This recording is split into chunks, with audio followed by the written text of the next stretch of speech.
This is the price for your cheating! The circular saw screamed through the cedar plank like a banshee, and I should have known right then that something was wrong. The blade caught a knot and kicked back, sending the 2x4 spinning into my left hand. "Son of a witch," I muttered, grabbing a shop rag and pressing it against the gash. The cut wasn't deep, but it was long enough to need attention. I'd been building custom decks for 15 years, and accidents like this usually happened when my mind was elsewhere. My phone buzzed on the workbench. Mrs. Patterson, the client whose pergola I was supposed to start next week. "Evan, I'm so sorry, but we've decided to go with someone else," her voice crackled through the speaker. "My husband found this company online that can do it for half the price, and they can start tomorrow." I stared at the bloody rag wrapped around my hand. "No problem, Mrs. Patterson. I hope it works out for you." But it wasn't going to work out for her. Those online guys were hacks who'd use pressure-treated pine instead of cedar, skip the proper footings, and disappear when the whole thing collapsed in 2 years. I'd seen it happen a dozen times. Still, arguing wouldn't bring back the job. That evening, Melody bounced through the front door with the kind of energy that meant she had news. She'd been different lately, more animated, more secretive, more concerned with her appearance. Tonight she wore a new dress I hadn't seen before, something expensive looking in deep blue that hugged her figure. "How was your day?" I asked, noting how she avoided eye contact. "Oh, you know, the usual. Grocery shopping, picked up dry cleaning."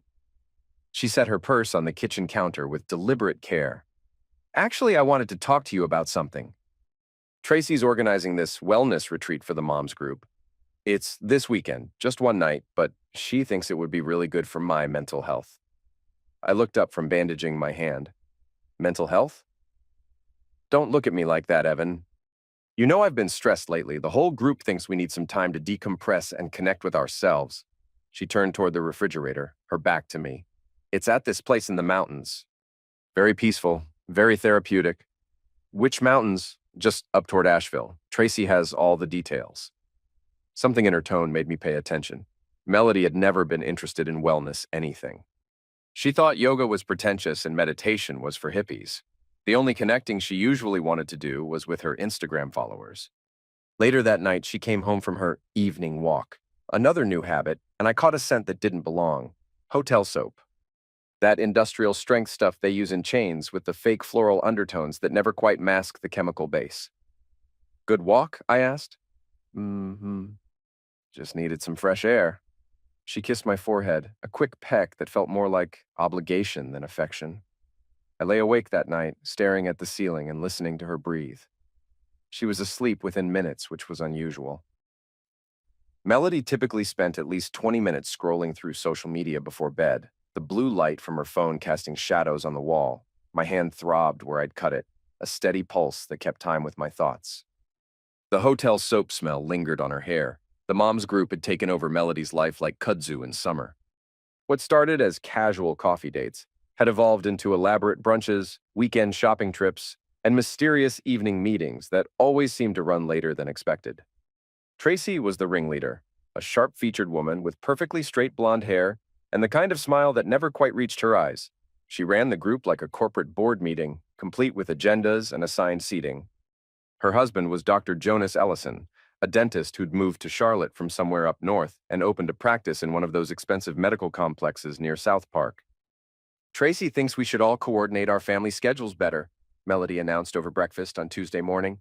"She's created this shared calendar system where we can plan activities together." I glanced up for my coffee.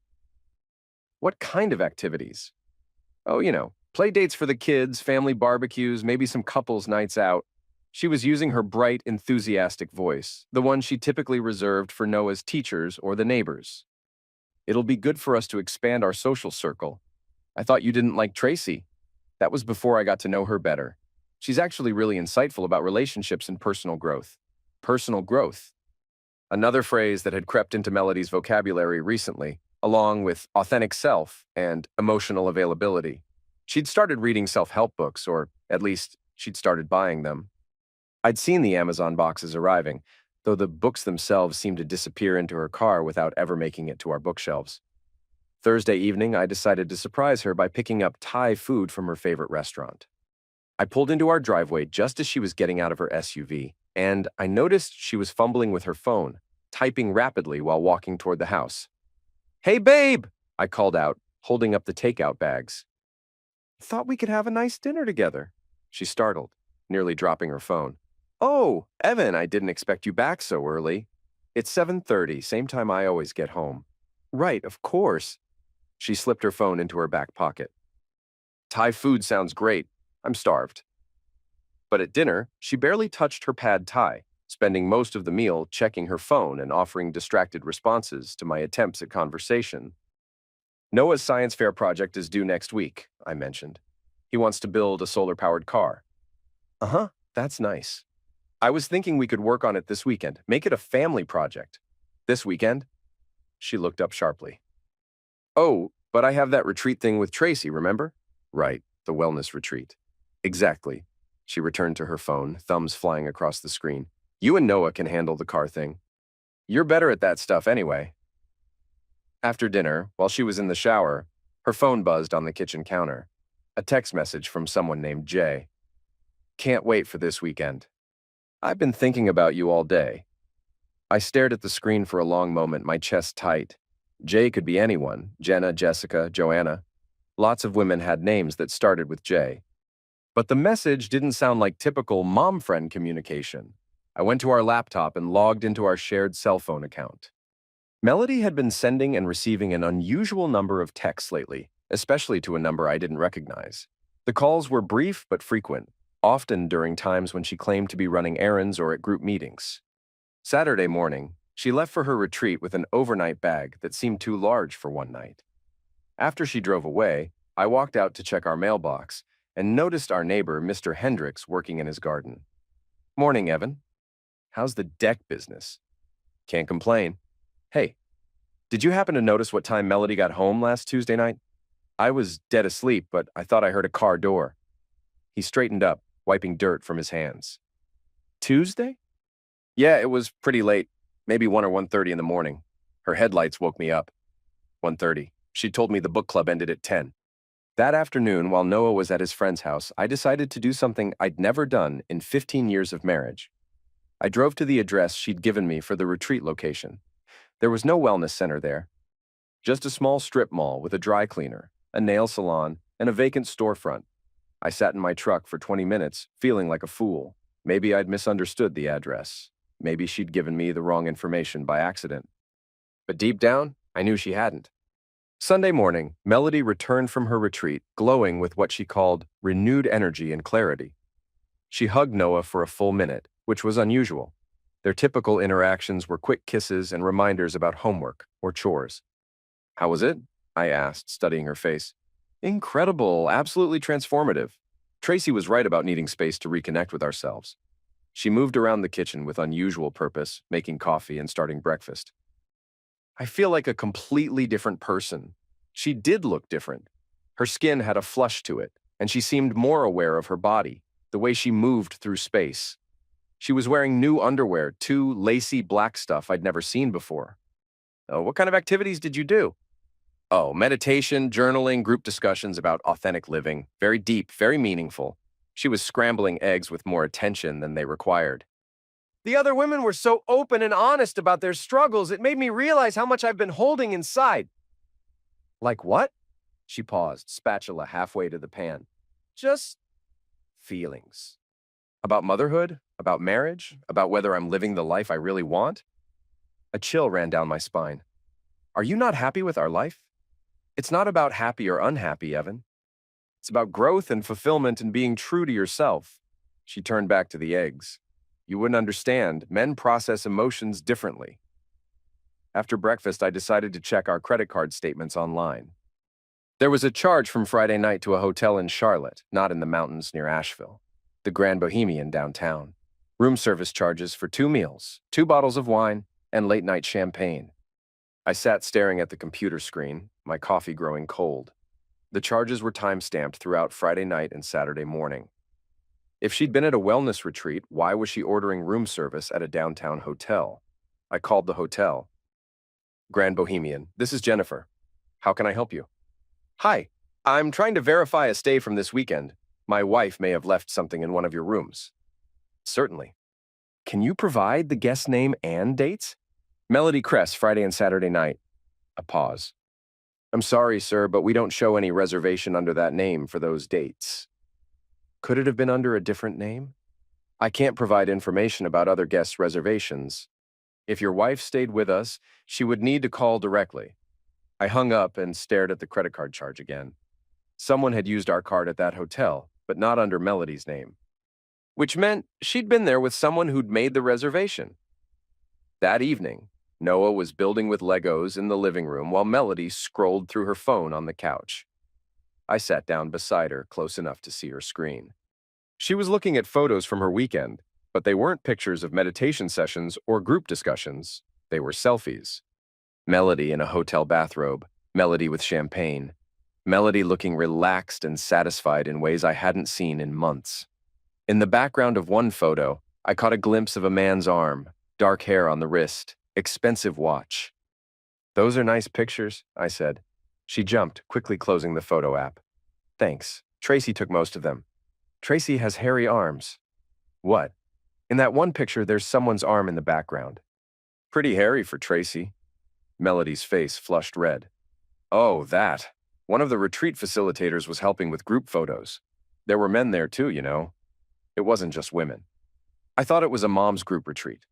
It was. But they had male and female facilitators for different perspectives on relationships and personal growth. She was talking too fast, the words tumbling over each other like she'd rehearsed them, but couldn't quite remember the right order. That night after she was asleep, I went through her purse. At the bottom, tucked inside a small zippered compartment, I found a hotel key card. Not from the Grand Bohemian, from the Hampton Inn near Jonas Ellison's dental practice. I sat on our bathroom floor, holding the key card up to the light. The magnetic stripe was worn, like it had been used multiple times. My wife was having an affair. I didn't confront her immediately. Instead, I did something that 15 years ago would have seemed unthinkable. I hired Daryl, my work partner, to follow her for a week. Daryl had spent 5 years in prison for armed robbery before turning his life around and learning the construction trade. He was quiet, methodical, and completely loyal to the few people he trusted. More importantly, he understood the value of accurate information. You sure about this? He asked when I explained what I needed. We were finishing up a deck installation in Myers Park, and the late afternoon sun was casting long shadows across the perfectly manicured backyard. I need to know what I'm dealing with, I said. If I'm wrong, I'll apologize and we'll never speak of it again. If I'm right, you want pictures? Everything. Times, locations, who she meets, how long she stays. Make it detailed enough that it would hold up in court. Daryl nodded slowly. This is going to cost you. I know.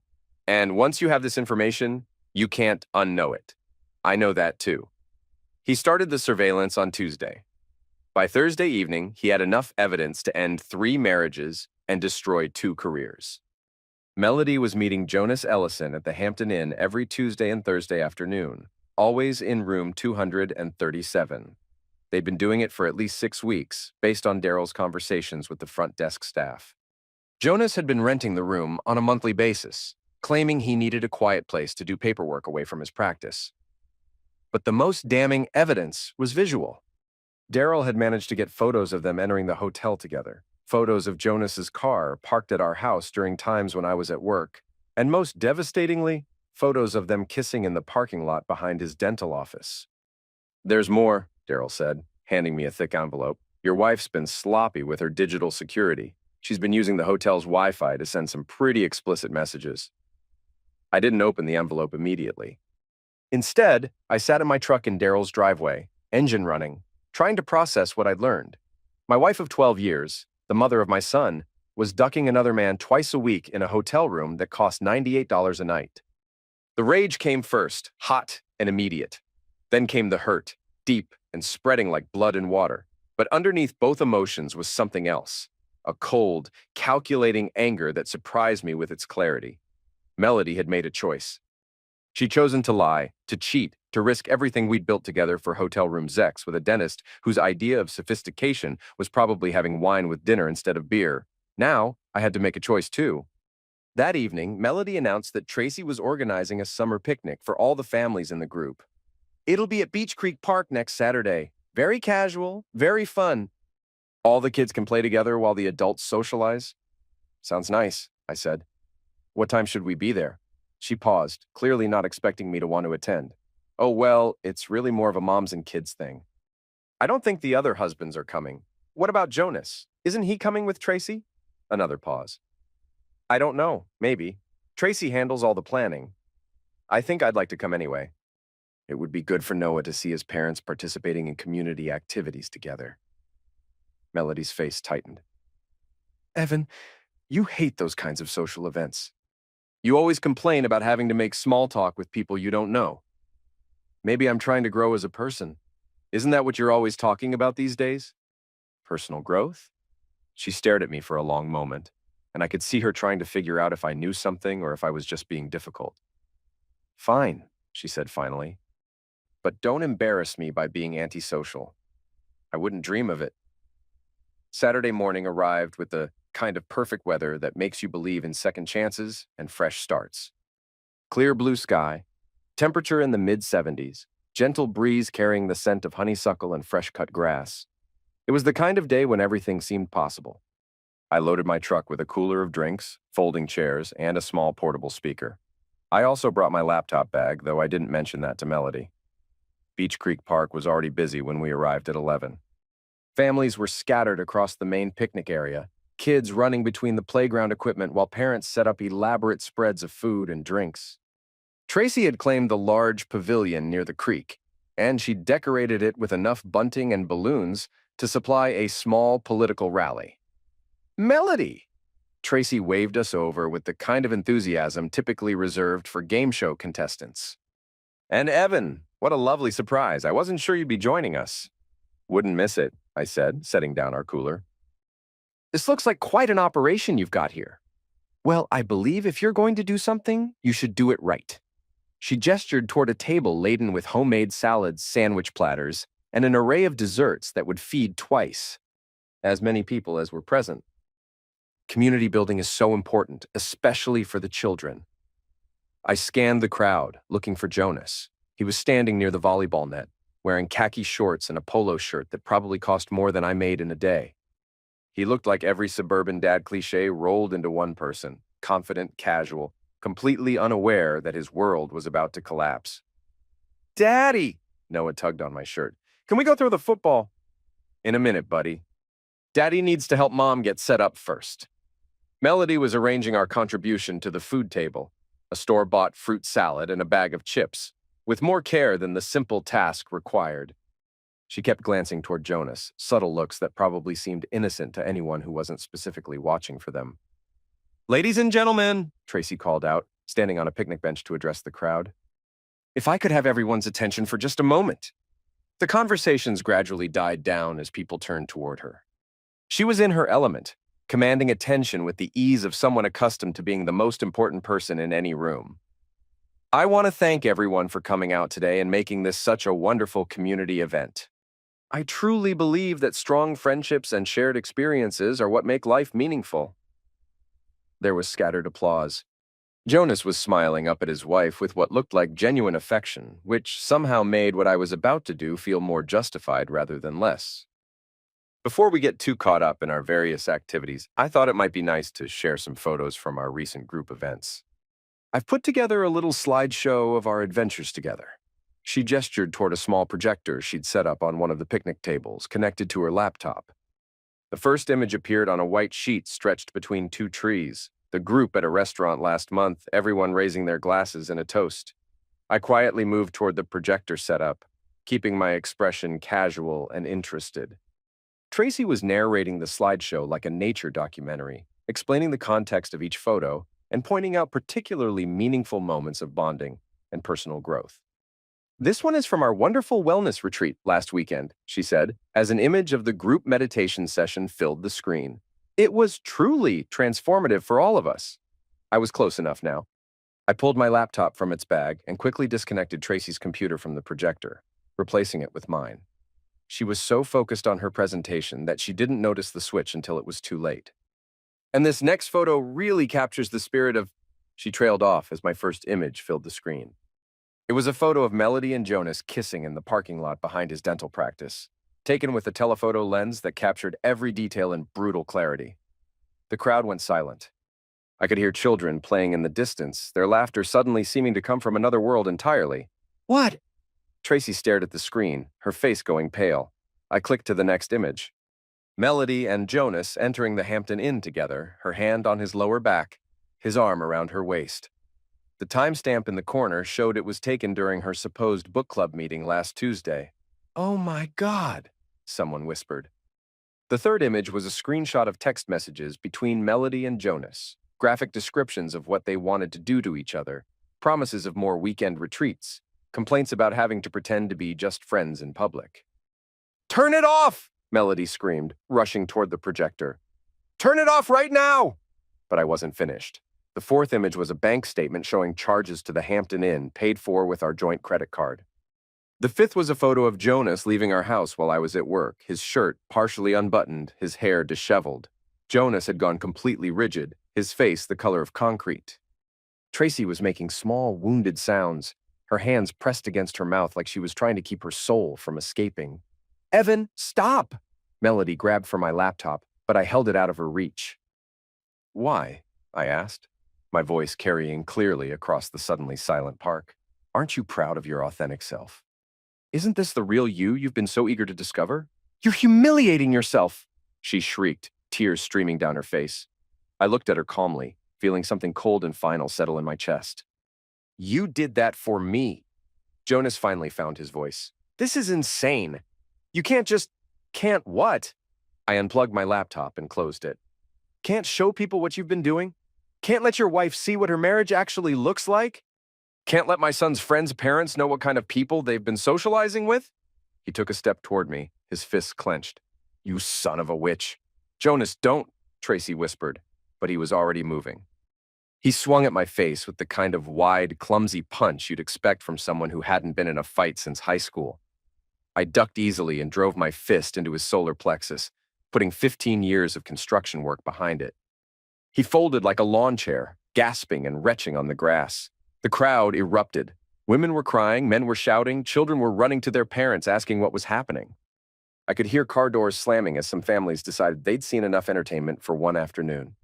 "Noah!" I called out. My son was standing near the playground, his face confused and scared.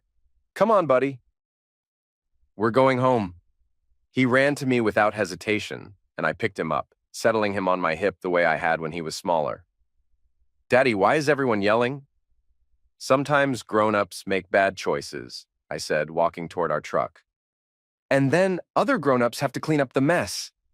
Behind us, I could hear Melody pleading with Tracy, trying to explain, trying to apologize, but Tracy's voice cut through her excuses like a blade. "Get away from me, you rat-faced witch! Get away from my family and don't you ever speak to me again!" I strapped Noah into his car seat and climbed behind the wheel. As we drove away, I glanced in the rearview mirror and saw Melody standing alone in the middle of the park, her perfect summer dress wrinkled and stained with tears, while people packed up their picnic supplies and avoided eye contact. She looked small and lost, like a child who'd broken something valuable and was just beginning to understand the consequences. Good. Sunday morning, I filed for divorce.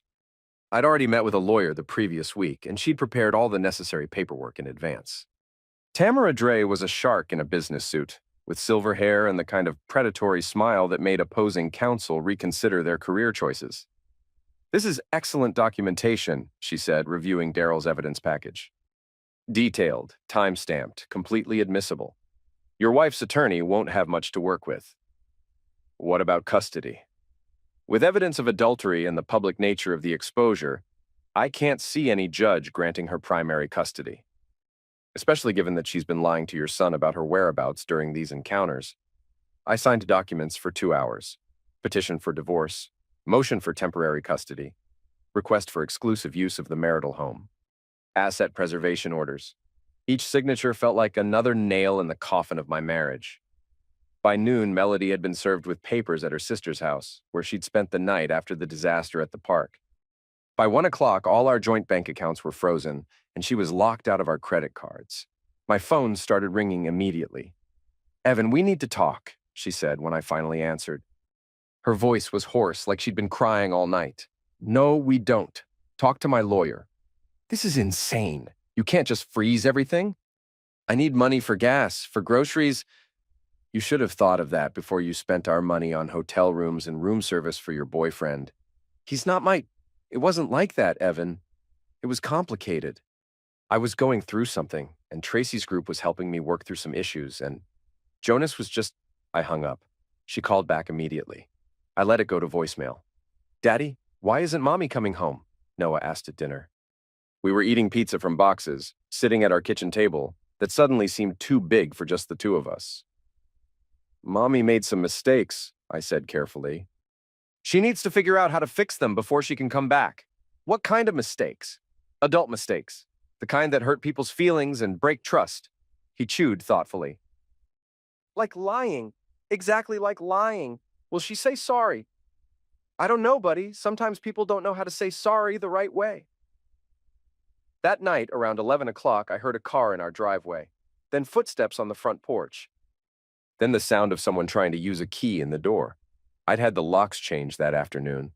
Evan! Melody pounded on the door. Let me in! This is my house too! I called the police and waited. She was still pounding and shouting when the patrol car arrived 15 minutes later. Sir, we got a call about a domestic disturbance, Officer Martinez said when I opened the door. He was young, professional, and clearly trying to assess whether I was the victim or the perpetrator. My wife, I explained, showing him the restraining order Tamara had filed that afternoon. She's not supposed to be here. Melody was sitting on the porch steps, still in her ruined dress from the picnic. Mascara streaked down her cheeks like war paint. This is my house, she screamed at the officer. I live here. He can't just lock me out. Ma'am, do you have identification? Martinez asked patiently. She fumbled through her purse and handed him her driver's license. He compared it to the paperwork I'd provided, then spoke into his radio in codes I didn't understand. Ma'am, I'm going to need you to leave the property, he said finally. You can address the housing situation through the courts, but right now you're in violation of a restraining order. This is ridiculous. I'm his wife. We have a son. Ma'am, please don't make this more difficult than it needs to be. She looked at me through the screen door, her eyes wild and desperate. Evan, please. Can we just talk about this like adults? Like adults? I stepped out onto the porch, keeping my distance. Adults don't duck their friends' husbands in cheap hotel rooms. Adults don't lie to their children about where they're spending their time. Adults don't use their family's money to pay for their affairs. She flinched like I'd slapped her. Get off my property, Melody, and don't come back. Officer Martinez escorted her to her car and waited until she drove away. From my bedroom window, I watched Noah sleeping peacefully in his room, undisturbed by the chaos happening downstairs. At least one of us would get a good night's sleep. Monday morning brought a flood of consequences that rippled through our small suburban community like stones thrown into still water. By the time I arrived at my first job site, 3 different clients had called to cancel their projects. It's not personal, Evan, Mrs. Morrison explained over the phone. It's just that my husband thinks maybe we should wait a while before starting any major home improvements. Translation: they didn't want to hire the guy whose wife had been publicly exposed as an adulteress. Bad luck was contagious in neighborhoods like ours. But for every client who canceled, another one called to express support or offer work. Word travels fast in construction circles, and my reputation for honest dealing had earned me more allies than I realized. Heard you had some trouble at home, said Bill Crawford, a general contractor who'd hired me for several big projects. If you need steady work while you sort things out, I've got a 6-month apartment complex job that could keep you and your crew busy. I accepted the offer immediately. Financial stability would be crucial in the coming months. Meanwhile, Jonas was discovering that his professional life was just as vulnerable to scandal as his personal life. Daryl had done some creative research and found out that Jonas had been using his dental practice's address and business credit card for some of his hotel reservations with Melody. That's insurance fraud and professional misconduct, Tamara explained when I met with her Tuesday morning. The state dental board takes a very dim view of practitioners who use their business resources for personal activities, especially activities involving adultery. What does that mean for him? At minimum, a formal reprimand and mandatory ethics training. At worst, suspension or revocation of his license. By Wednesday, Jonas's practice was under investigation. The dental board had received an anonymous complaint, complete with documentation alleging that Dr.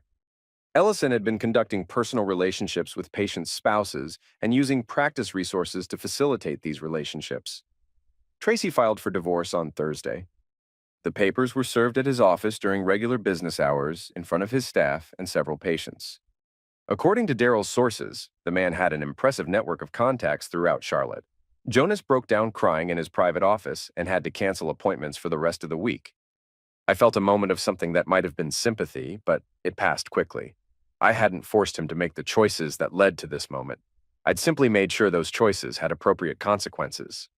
Friday evening, Noah was building with his Legos in the living room when someone knocked on our front door. I looked through the peephole and saw Pastor Vince from Melody's family's church, a tall man with kind eyes and a carefully groomed beard. "Evening, Evan. I hope I'm not intruding. I was wondering if we could talk for a few minutes." I considered pretending not to be home, but Noah had already heard the knock and was asking who was at the door. "Sure, Pastor." "Come in." He settled into our living room with the easy manner of someone accustomed to navigating difficult conversations. Noah continued playing nearby, half listening to our conversation while constructing what appeared to be a spaceship.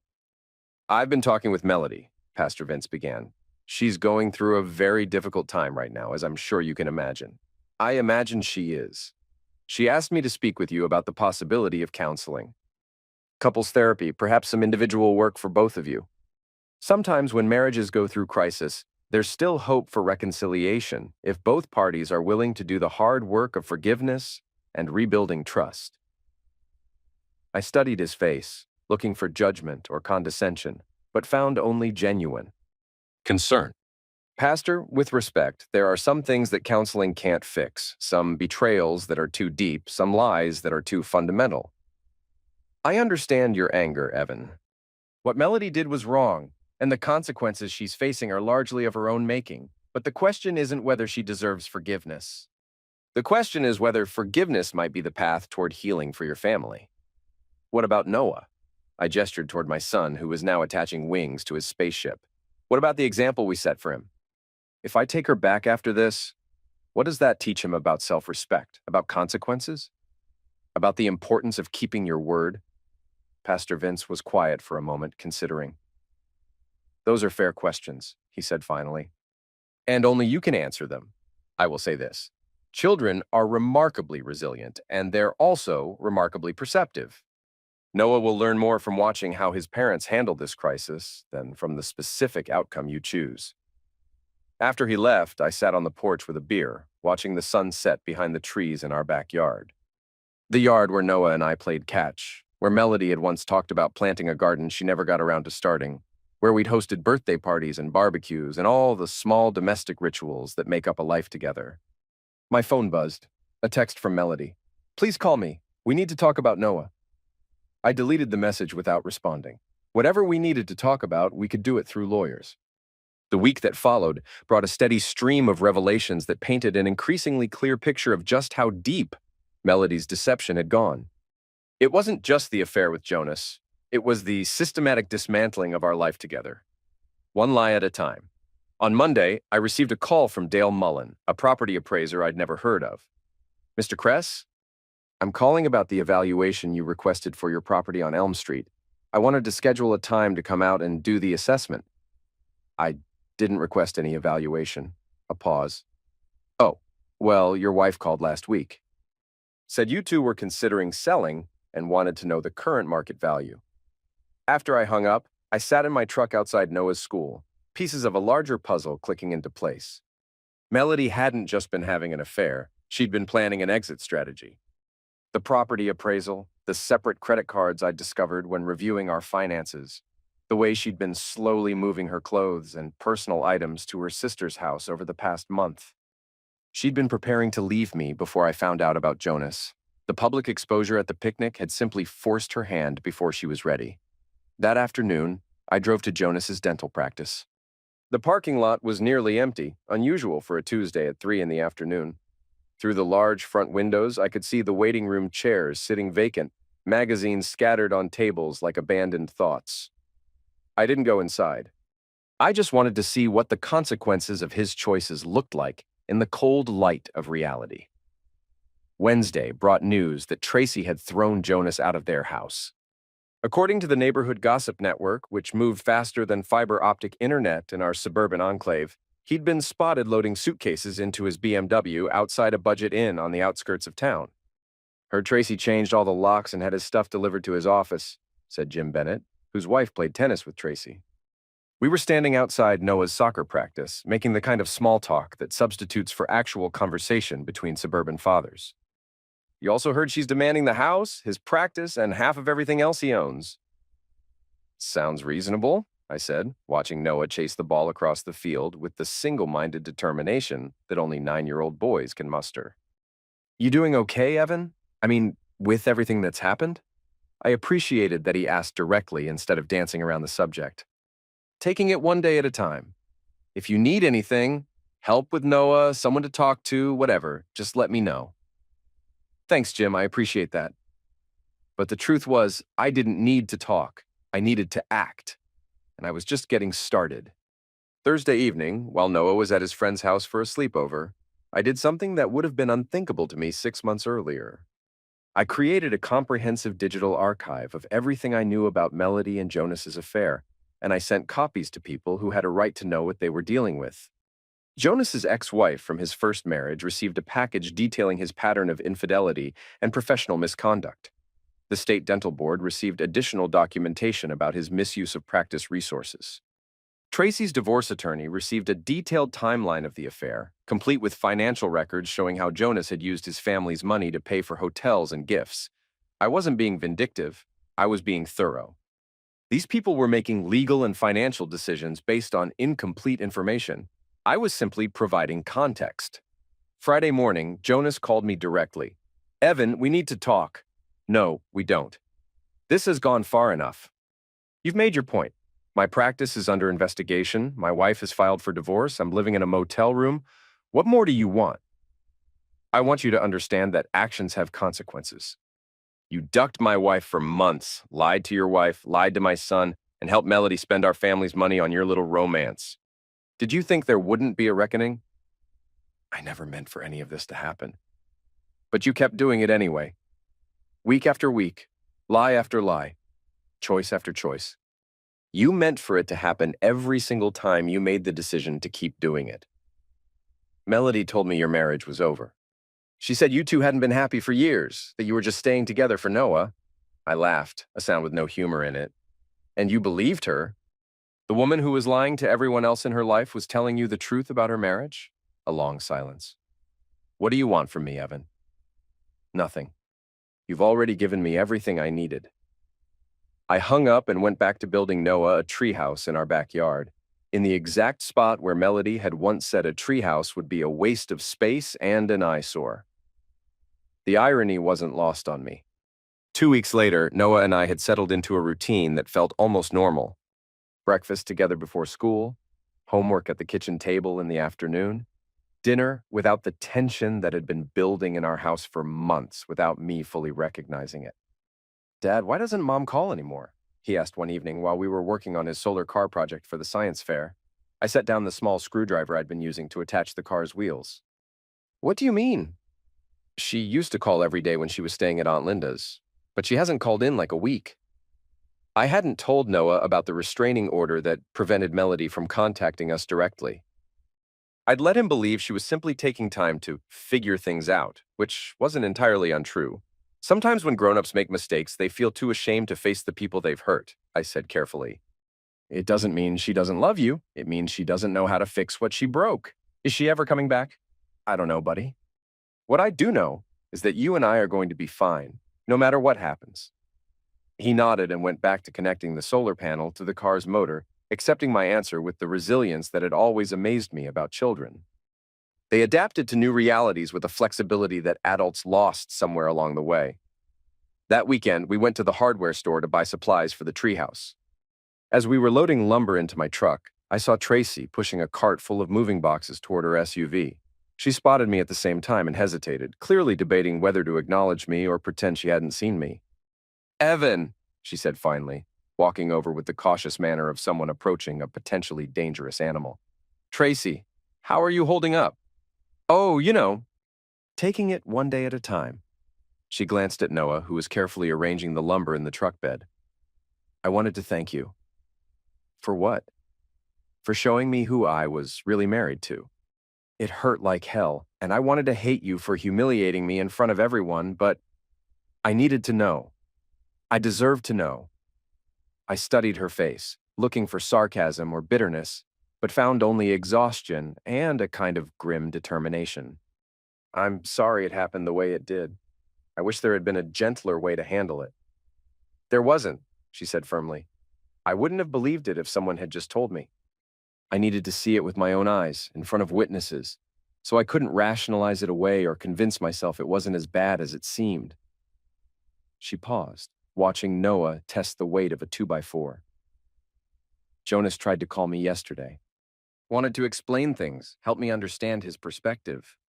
As if adultery is a complex philosophical position instead of a simple betrayal." "What did you tell him?" "I told him to explain it to his lawyer and hung up. We stood there for a moment, two people who'd been collateral damage in someone else's. Selfish choices, watching my son prepare to build something new in the wreckage of our old lives." "The kids at school are talking," Tracy said quietly. "About what happened at the picnic, about the divorce, about their parents having to explain why some marriages end badly." "Noah's handling it better than most. He's a resilient kid. He gets that from his father."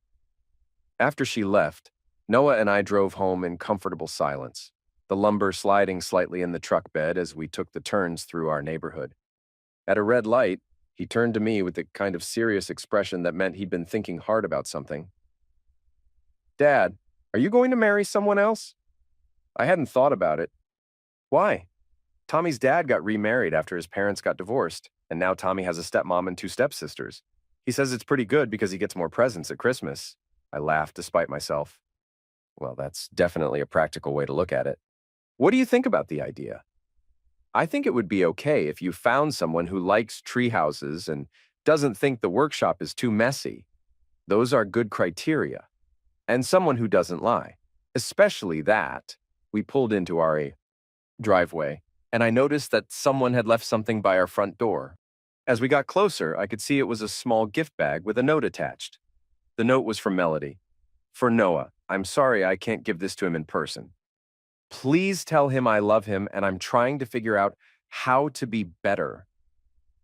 Inside the bag was a Lego set, the new space station he'd been wanting, and a card with a handwritten apology that was more honest than anything she'd said to me in months. Noah read the card carefully, then looked up at me with those serious eyes that seemed older than his 9 years. "Can I keep the Legos, but not have to forgive her yet?" "Absolutely. You can forgive people on your own timeline, or not at all." "That's up to you." "Good, because I'm still kind of mad about her lying." "That's perfectly reasonable." We carried the lumber to the backyard and began marking measurements for the treehouse platform.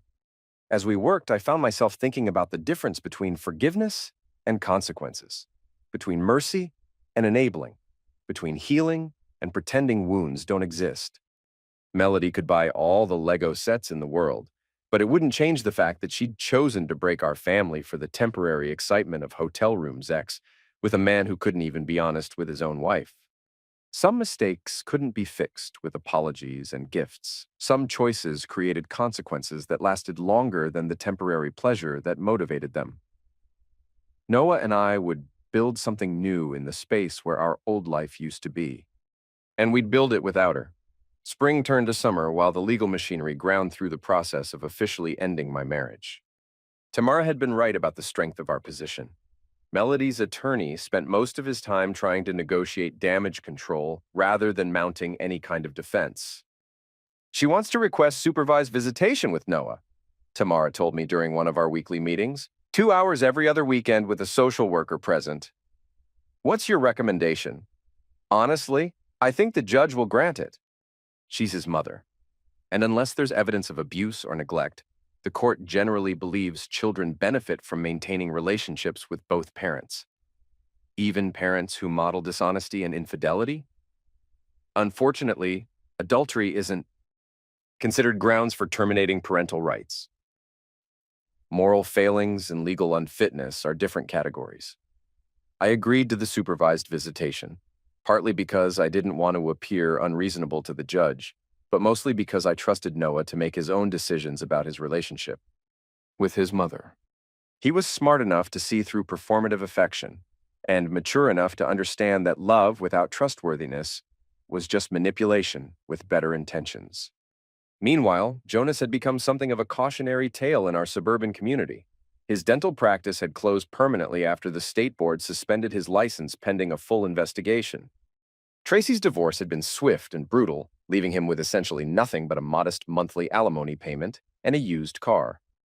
"Heard he's working at a chain dental clinic in Gastonia," Daryl mentioned while we were installing a deck for one of our new clients. "Making about a third of what he used to make, and that's before Tracy's lawyers take their cut." "Good," I said, checking the level on a support beam. "Maybe he'll learn something about the value of honest work."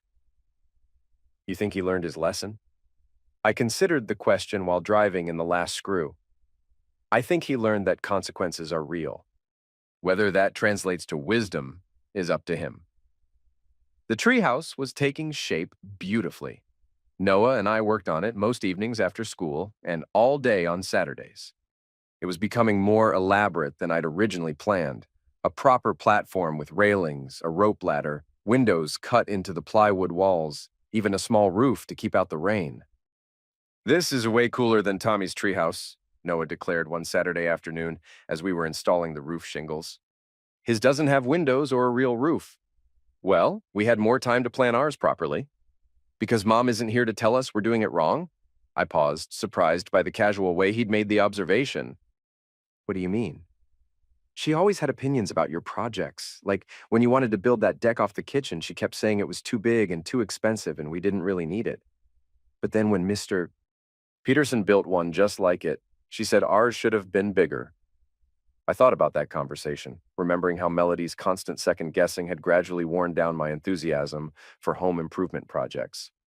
I'd started building fewer things, taking on more outside work, spending less time in our own space because it never seemed to meet her shifting standards. "People sometimes criticize things because they're unhappy about something else entirely," I said carefully.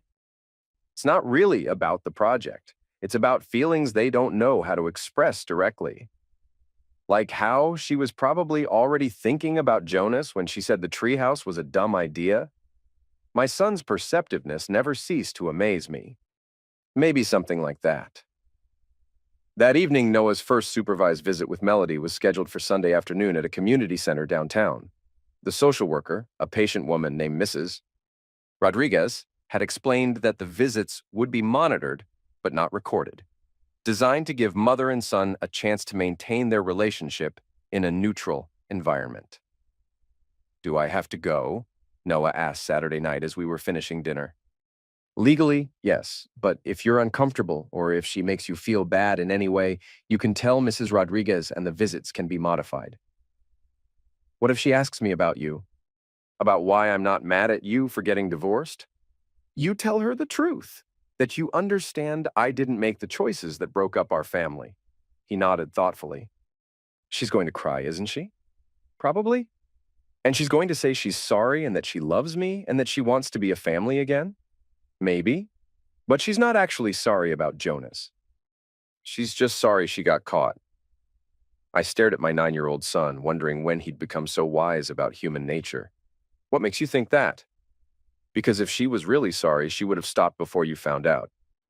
And she would have told you the truth herself instead of making you find out the bad way." That's a very mature way to think about it. Tommy's stepmom says that sorry without changed behavior is just manipulation. Tommy's stepmom sounds like a smart woman. Sunday afternoon, I dropped Noah off at the community center and watched through the window as he walked into the supervised visitation room. Melody was already there, wearing a dress I'd never seen before, her hair styled in a way that suggested she'd spent considerable time preparing for this 2-hour visit. She hugged him immediately, holding on longer than he seemed comfortable with. Even from a distance, I could see her crying. 2 hours later, when I picked him up, Noah was quiet on the drive home. "How did it go?" I asked finally. "Okay, I guess." She brought me a bunch of new toys and kept asking if I missed her and if I wanted her to come home. What did you tell her? That I missed the mom she used to be before she started lying all the time. How did she react to that? She cried more and said she was trying to become that person again. But then she asked me to convince you to give her another chance, which seemed like she was still trying to get me to fix her problems instead of fixing them herself. We drove the rest of the way home in comfortable silence, both of us processing the complexity of loving someone who'd betrayed your trust. That evening, while Noah was building his new Lego set, I stood on our back deck looking at the nearly completed treehouse. It was solid, well built, designed to last for years. The kind of project that required patience, planning, and commitment to seeing it through even when the work got difficult. The kind of project Melody had never understood the value of. My phone buzzed. A text from an unknown number. "This is Jonas. I know you probably don't want to hear from me, but I wanted you to know that I'm genuinely sorry for the pain I caused you and Noah. I made terrible choices, and I'm living with the consequences. I hope someday you can find it in your heart to forgive me." I stared at the message for a long moment, then deleted it without responding. Forgiveness might come eventually, but it would be on my timeline, not his. By late summer, our new normal had become simply normal. Noah and I had developed rhythms and routines that worked for us. Saturday mornings at the hardware store, Sunday afternoons working on various projects around the house, weeknight dinners where we actually talked to each other instead of staring at phones or making polite conversation around underlying tensions. The supervised visits with Melody had settled into a predictable pattern.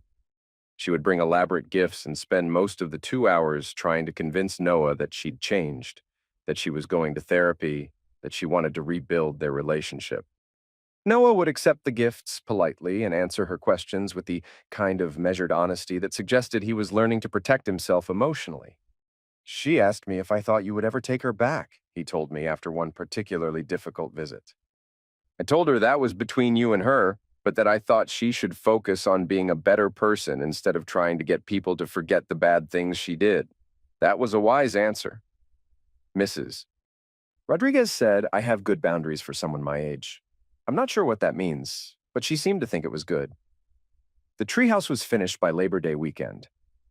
We'd added a few extra features along the way, a small table for homework or drawing, hooks for hanging lanterns, a pulley system for hauling supplies up from the ground. It was the kind of structure that would have made me proud even if I'd built it for a paying client. "Can we have a party up there?" Noah asked as we applied the final coat of wood stain to the exterior walls. "What kind of party?" "Just me and you, with pizza and sodas, and we can watch the sunset through the windows." That sounds perfect.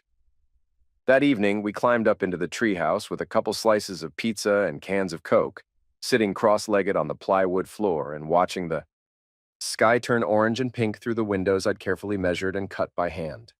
"Dad, do you ever miss being married?" The question caught me off guard, not because it was inappropriate, but because it was so direct. "I miss being married to someone trustworthy," I said after thinking about it. "I miss the idea of partnership, of having someone who shares your goals and values. I don't miss walking on eggshells or wondering if the person I'm living with is lying to me." "Do you think you'll get married again?" "Maybe someday. If I meet someone who values honesty as much as I do." "What about kids? Would you want more kids with someone new?" "I think I'd be open to it, but you know that no matter what happens, you'll always be my first priority, right? Any woman who wanted to be part of our family would have to understand that you and I come as a package deal." He grinned at that. "Tommy says his stepmom told his dad the same thing about him and his sister, that they were a package deal." Sounds like Tommy's stepmom has her priorities straight. As the sun disappeared behind the trees, we sat in comfortable silence, listening to the evening sounds of our neighborhood settling into dusk. Somewhere in the distance, I could hear a dog barking, children being called in for baths and bedtime stories, the ordinary domestic symphony of families living their lives. My phone buzzed. Tamara, my attorney. "Evan, I have some interesting news." Melody's attorney called this afternoon. She wants to discuss a final settlement. What kind of settlement? She's willing to give up any claim to the house, accept minimal spousal support, and agree to the current custody arrangement in exchange for a quick, uncontested divorce. Why? The sudden change? I suspect she's figured out that fighting this is expensive and futile. She's been paying her attorney with credit cards, according to my sources, and she's running out of available credit. What's the catch? No catch that I can see. She wants to move to Florida, apparently. Start over somewhere new. After I hung up, I sat in the treehouse thinking about endings and beginnings, about the difference between forgiveness and simply moving on, about the strange way that justice sometimes looked less like punishment and more like people finally facing the natural consequences of their choices. Dad, what's wrong?